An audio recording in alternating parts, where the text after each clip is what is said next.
말씀이 나에게 하시는 말씀으로 임했으면 좋겠습니다. 15절에서 17절 한 목소리로 다 같이 읽습니다. 같이 봅니다. 그들이 조반 먹은 후에 예수께서 시몬 베드로에게 이르시되 요한의 아들 시몬아 네가 이 사람들보다 나를 더 사랑하느냐 하시니 이르되 주님 그러하나이다. 내가 주님을 사랑하는 줄 주님께서 아시나이다. 이르시되 내 어린 양을 먹이라 하시고 또 두 번째 이르시되 요한의 아들 시몬아 네가 나를 사랑하느냐 하시니 이르되 주님 그러하나이다. 내가 주님을 사랑하는 줄 주님께서 아시나이다. 이르시되 내 양을 치라 하시고 세 번째 이르시되 요한의 아들 시몬아 네가 나를 사랑하느냐 하시니 주께서 세 번째 네가 나를 사랑하느냐 하심으로 베드로가 근심하여 이르되 주님 모든 것을 아시오매 내가 주님을 사랑하는 줄을 주님께서 아시나이다. 예수께서 이르시되 내 양을 먹이라. 아멘. 오늘은 청년 주일로 지키는 주일입니다. 올해는 뭐 여러 날들이 굉장히 많이 있죠. 뭐 우리가 잘 아는 어린이날부터 시작해서 뭐 어버이날, 또 오늘은 5월 21일이면서 또 오늘은 또 부부의 날입니다.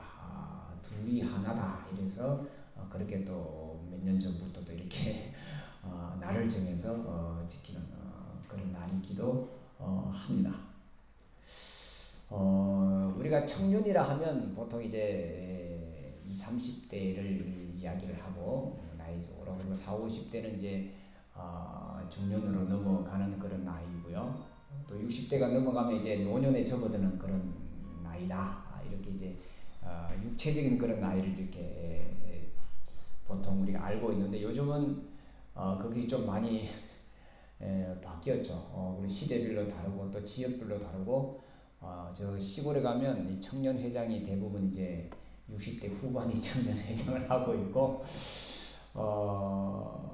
또 그리고는 이제 더 이제 연세 많으신 분들이 있고, 소위 말하는 청년들이 시골로 이제 지방으로 갈수록 없습니다.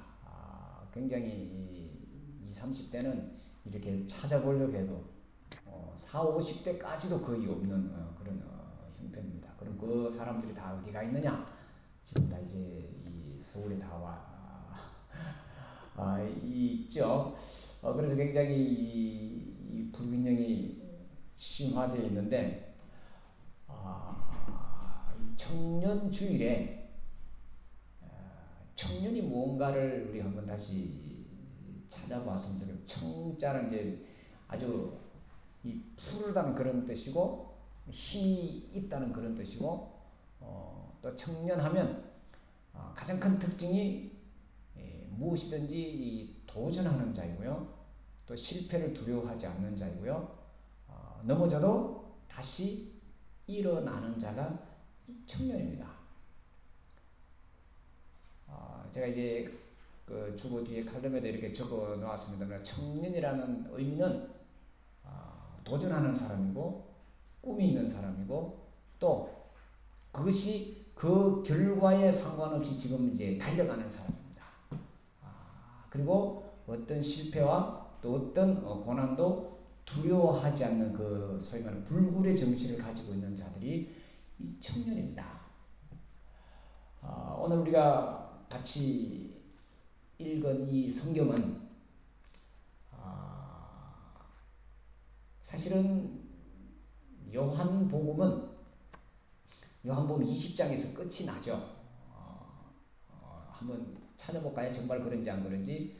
요한복음 20장 30절 31절을 한번 보십시다.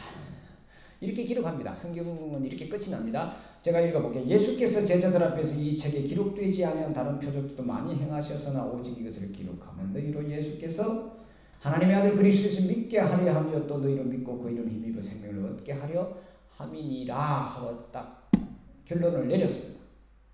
결론을 내리고 21장에 그 후에 하면서 굉장히 이제 시간적인 차이가 또 많이 납니다. 지금 우리가 갖고 있는 성경에는 이렇게 21장까지 붙어 있습니다. 그런데 다른 이제 우리가 이제 알고 있는 대로 이 성경은 아주 오래전에 서여진 것이기 때문에, 그리고 그 시기에는 이 글을 쓴다든가 책을 남기는 것이 굉장히 어려운 시절이었습니다. 그래서 책을 하나 남기려면 일일이 옆에 것을 베껴와서 그것을 내가 가지고 있고, 사본이라 그러죠. 베껴와서 또 내가 가지고 그것을 읽고. 우리나라에도 얼마 전만 해도 우리는 이제 글을 써서 이제 좋은 글을 이제 베껴서 써서 이렇게 했던 것이 있습니다. 우리나라에도 저 안동 쪽인가 어디 여러 이제 부녀자들이 이제 글을 이렇게 베껴 써서 이렇게 같이 읽고 하는 그런 모임들이 지금도 있죠. TV 이런 데서 가끔 이제 나오는데, 그게 이제 계속해서 좋은 그런 책이나 이런 것들이 발달하지 않았기 때문에 늘 이렇게 가져가서 보고 또 베껴 와서 우리가 이제 읽다가 보니 이 부분은 우리 교회와는 조금 상황이 안 맞네. 조금 다른 것을 조금 더 보강을 하자 해서 우리 문화에 맞는, 즉 우리 한국의 문화에 맞는, 아니면 서울의 문화에 맞는, 우리 대림동의 문화에 맞는 것을 조금 더 집어넣는단 말씀이죠. 그리고 그걸 또 옆에 사람이 또 이제 베껴 가잖아요. 그래 가다가 나온 것들이 이제 우리가 사본이라는 것이 여러 개가 많이 있었는데, 그것을 나중에 모아서 예수님께서 돌아가시고 난 이후에 한 300년 가까이 지나서 이제 성경책을 만들기 시작했는데, 그것이 우리가 알고 있는 이 신약 성경을 해서 27권을 신약 성경으로 합시다 하고 회의에서 결정을 해서 지금 우리가 가지고 있는 거죠. 그리고 이 안에 들어오지 못한 것들은 우리가 성경의 바깥에 있다 해서 외경이라고 부르고, 이 성경과 우리가 갖고 있는 기준치에 조금 모자랍니다 해서 위경이란 말을, 달을 위자를 써서 위경이라고 이렇게 이제 우리가 표현해서 가지고 있습니다. 그것들이 굉장히 많이 있었고, 또 과거에는 이런 것들을 통해서 뭐라고 해야 될까, 이 교회들 혹은 집단들 혹은 계파들을 통제할 그런 이 수단으로 이 책이 굉장한 권위를 가지고 있습니다. 이 성경책이 기록되고 완성되고 오늘날까지 이렇게 내려오게 된 가장 큰 역할을 한 나라는 로마라는 나라입니다. 그리고 라틴어라는 그런 뭐랄까요? 말이 있었고요. 그 이전에 히브리 헬라어가 있었지만 그것을 라틴어로 번역을 해서 그것을 이제 약 1500년 가까이 가지고 있었습니다. 그래서 이 라틴어를 독일어로 번역하고 영어로 번역하는 것을 금지를 시켰습니다. 뭐 여러분들 다 아시다시피 번역을 하면 번역한 사람을 다 이제 사형을 시켰습니다. 그래야 이 로마의 권위가 이제 계속 있었으니까 로마 교황청의 권위로 그것을 가지고 있었습니다. 그러니까 글을 읽을 수 있는 사람이 소수일 뿐만 아니라 자국으로도 할 수 없었으니까 굉장히 우리가 하나님을 믿는다, 예수님을 믿는 것이 굉장히 이 편협적으로 될 수밖에 없는 그런 시절을 지나왔습니다. 그렇게 지나오면서도 우리가 이것을 계속 간직하고 있다는 것은 굉장한 어떻게 보면 하나님의 역사라고도 할 수 있습니다. 자, 오늘 우리가 방금 읽은 것대로 요한복음은 20장에서 끝이 났습니다. 끝이 났는데 이 부록이 들어가 있습니다. 21장. 21장의 주인공이 누군가요?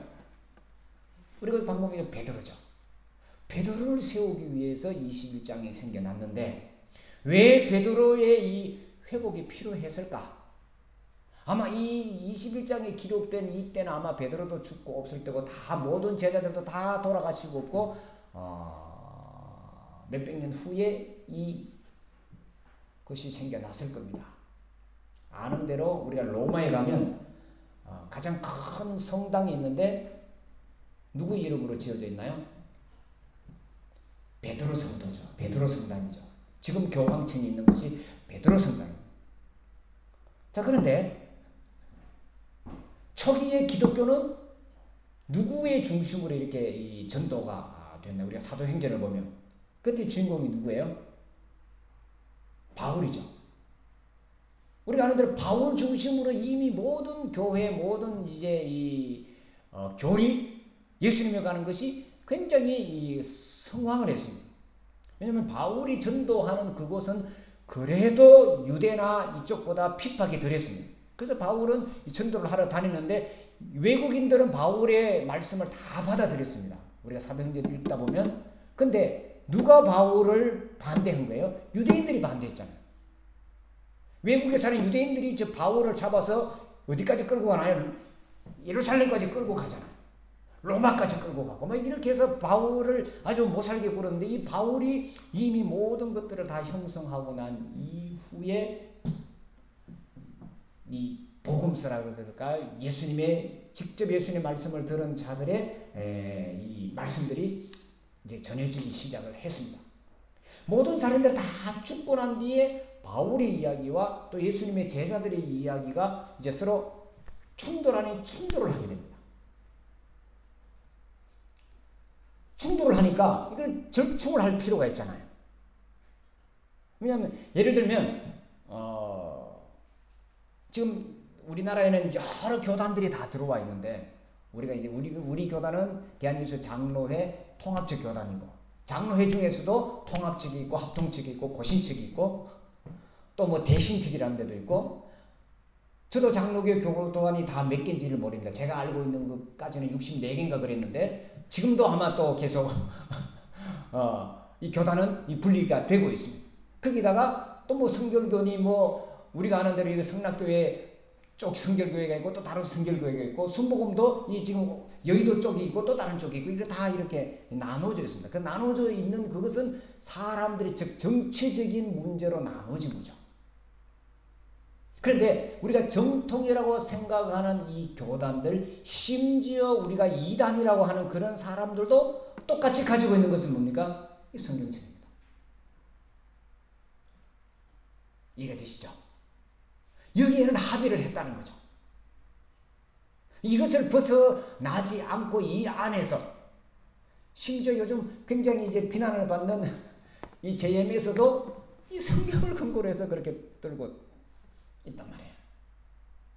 자, 그렇다면 이 성경이 우리들에게 주는 그것이 무엇인가를 다시 우리가 살펴볼 필요가 있고 그렇다면 오늘 본문에 나오는 이 요한복음 21장 이 15절에서 17절까지의 이 내용이 우리에게는 굉장히 중요한 의미로 와닿습니다.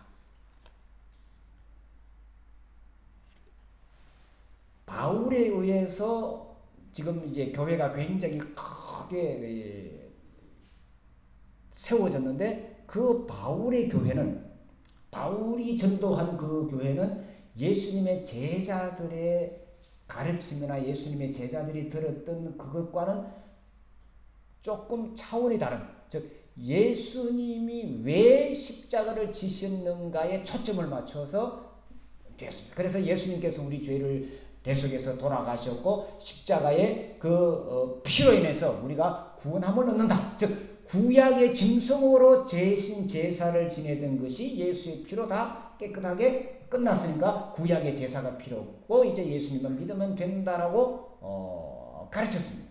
맞습니다. 그런데 예수님의 제자들은 그것도 중요하지만 예수님께서 이렇게 말씀하셔서 예수님과 같이 3년간 몇 년간 지나면서 예수님의 가르침을 위주로 이렇게 또 이야기를 하게 된 거죠. 그런데 이 바울과 베드로는 이렇게 같이 교제를 갖거나 이런 적이 거의 없습니다. 바울과 이 예수님의 제자들과의 관계는.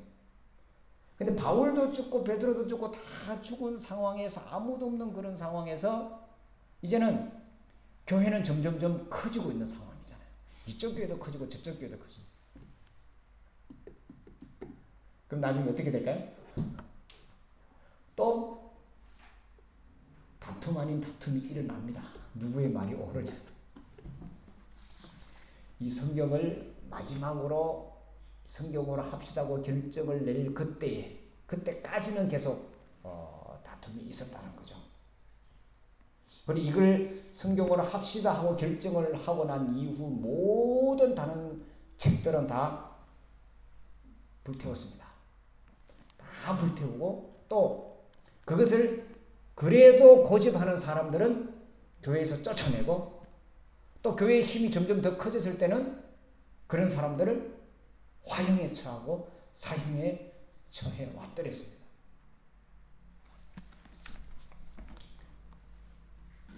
근데 바울의 제자들은 예수님의 제자들 그룹인, 물론 다 예수님의 제자들입니다만 바울의 제자들은 예수님의 제자들의 그 가르침이나 이런 것들을 좀 등한시 하는 경향이 많이 있었습니다. 심지어 베드로의 이야기도, 심지어 요한의 이야기도 잘 듣지 않았다는 거죠. 그런데 문제는 이들을 완전히 배제하고 나면 바울의 교회가 뿌리가 없어져 버리잖아요. 어디서 바울의 전통을 이렇게 가져갈 수 없는 거, 어디 교회의 전통을 가져갈 수가 없었던 거죠. 왜냐하면 바울의 교회는 예수님의 제자들이 예수님이 십자가를 지실 때 다 버리고 갔기 때문에 이들은 배신자다. 이렇게까지 그들은 생각. 왜냐하면 우리를 앞세우려면 다른 사람들이 못한다고 이야기를 해야 되잖아요. 그렇게까지 이제 좀 극단적인 사람들은 그렇게 심하게 이야기를 한 거죠. 그래서 초기에는 요한복음에 21장이 없는 거예요.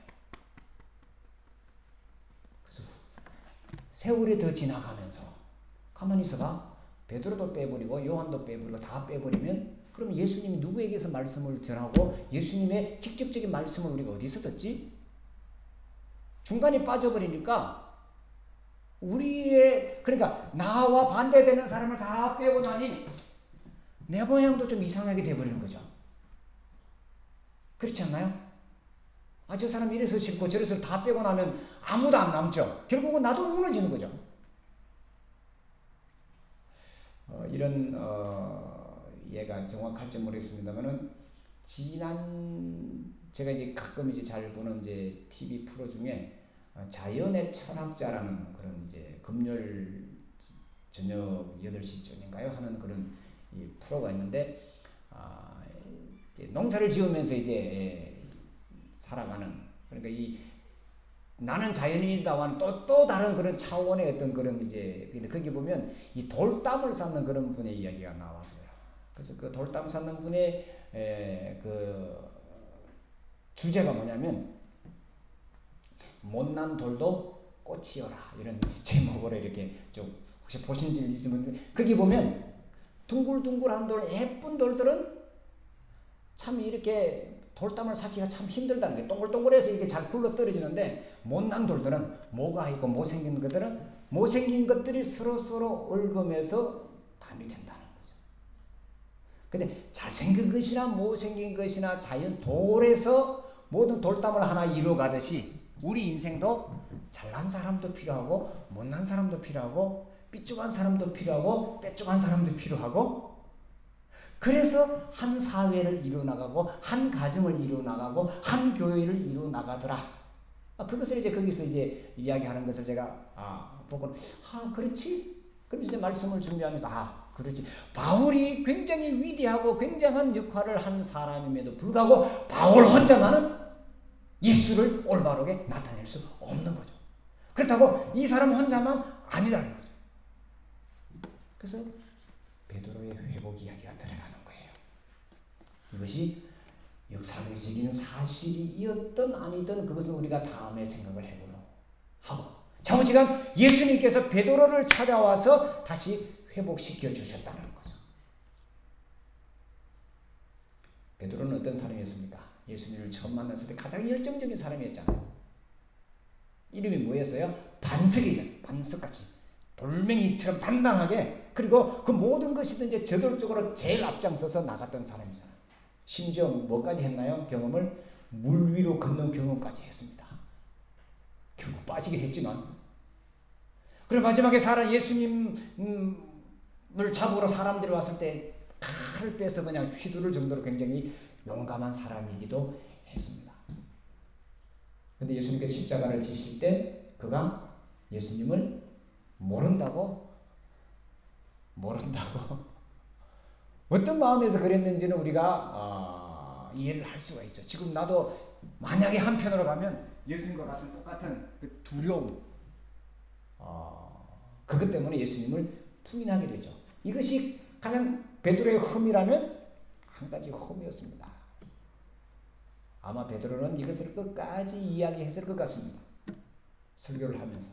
그리고 예수님을 만나서 다시 회복시켜 주셨던 이 이야기는 베드로 입에서는 하지 않았을 것 같습니다. 그렇잖아요.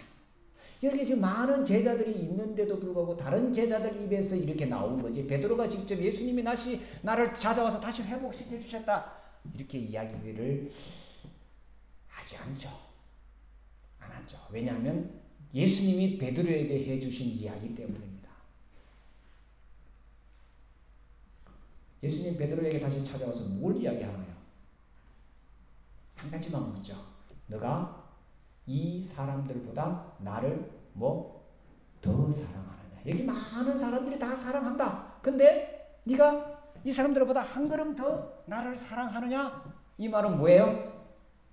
너가 나를 한 걸음 더 사랑했지 않느냐 이거잖아요. 베드로가 실제로 그랬잖아요. 누구보다도 열정적인, 누구보다도 앞장서서, 누구보다도 우리가 알고 있는 이 베드로는 예수님의 수제자라고 부르잖아요. 수제자, 가장 앞서 있는. 네가 나를 더 사랑했지 않느냐고 묻습니다. 그것도 몇 번씩이나요? 3번씩 묻습니다. 이것밖에 안 묻습니다. 그런 하는 말씀이 부탁이 뭡니까? 내 어린 양을 먹이라는 겁니다. 이 먹이라는 것이 뭐예요? 돌보라는 거잖아요. 사랑하라는 거잖아요. 끝이었어요. 단가까지 이르러 복음을 전하라 뭘 해라 없습니다. 더 큰 것을 이루어라 없어요. 베드로에게 그런 부탁한 거 없습니다. 그저 단지 예수님께서 찾아오셔서 너가 나를 사랑하는 그만큼 너도 하면 되지 않느냐. 왜 이렇게 처져 있느냐 이거잖아요. 좌절과 또 실패와 혹은 죄책감. 그것 때문에 이제 소위 말해서 쭈그러져 있던 베드로에게 예수님께 찾아오셔서 뭐 하느냐? 내가 날 그때 그렇게 했던 그 열정, 그 청년, 그 열심 어디 갔느냐? 다시 회복해라. 예수님을 다시 만난 이 베드로가 그 이후로 어떻게 살았는지 우리는 잘 알고 있습니다. 그리고 베드로가 말을 했을 때, 베드로가 예수님을 전했을 때 하루에 3,000명도 넘는 사람들이 회개하는 그런 역사도 우리는 사도행전에서 잘 보고 있습니다. 말씀을 정리해 보십시다. 우리는 실패와 좌절과 또 혹은 분노와 또 자책할 그런 자책하면서 살아온 세월들도 많이 있고 혹 지금도 그렇게 처져 있는지도 모르겠습니다. 근데 예수님은 베드로가 가장 열심히 했을 그때를 다시 회복시켜 주신 거죠. 내가 가장 재미있었고 내가 가장 열심히 했고 내가 가장 힘이 났던 그때가 언제인가. 그것은 내가 더 잘 알고 있고 또 나를 사랑하는 예수님께서 그것을 보시고 우리에게 다시 질문하시는 거죠. 회복하시는 거죠. 이 열정이 있는 사람은 곧 청년입니다. 우리는 예수 안에서 거듭난 사람이잖아요. 영원을 사는 사람들이잖아요. 우리 겉모습이 쇠퇴해간다고 늙어간다고 우리가 주저앉아 있다면 물고기 잡으러 간 베드로와 같은 그런 모습이 아닐까. 그럼에도 불구하고 예수님은 오늘 다시 우리를 찾아오셔서 다시 기회를 주시는 거죠. 누가복음 13장 6절에서 9절을 보면 예수님의 비유가 하나 나옵니다. 누가복음에 있는 비유인데요. 주인이 포도나무를 심어놓고 관리인들에게 맡겼습니다. 그리고 몇 년 후에 이제 소출이 있는가 보러 찾아왔더니 열매가 하나도 없었습니다. 그래서 주인이 그 관리인에게 아이고 내 땅만 버렸구나. 이걸 다 캐내고 다른 것을 심자고 했을 때 그 관리인이 한 말이 무엇일까요? 1년만 더 참아봅시다. 내가 원래도 열심히 그름을 주고 잘 갖고 보겠습니다. 그때도 없으면 그때 하십시오. 뭘 이야기하는 걸까요? 하나님은 항상 우리에게 다시 기회를 주시는 분이십니다. 1년만 더 참아보십시다. 한 번만 더 해봅시다. 자, 다시 가장 좋은 계절이 왔고 가장 우리가 활동할 수 있는 좋은 축복을 하나님께서 주셨습니다.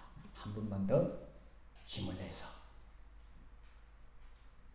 우리의 일들을, 하나님의 일들을 감당해낼 수 있는 저와 여러분이 되었으면 좋겠습니다. 하나님, 네가 나를 이 사람들보다 더 사랑하느냐 물으신 예수님의 음성이 베드로를 다시 일깨워 주었던 것처럼 주님께서 우리를 찾아오셔서 하신 그 말씀을 듣고 다시 일어서는 저들이 되게 하시고 다시 회복하는 저들이 되게 하시고 제가 주님을 사랑하는 줄 주님께서 아시지 않습니까? 우리 모든 마음을 알아주시는 주님 앞에 우리의 삶을 드리는 저들이 되게 하옵소서. 예수님의 이름으로 기도하옵나이다.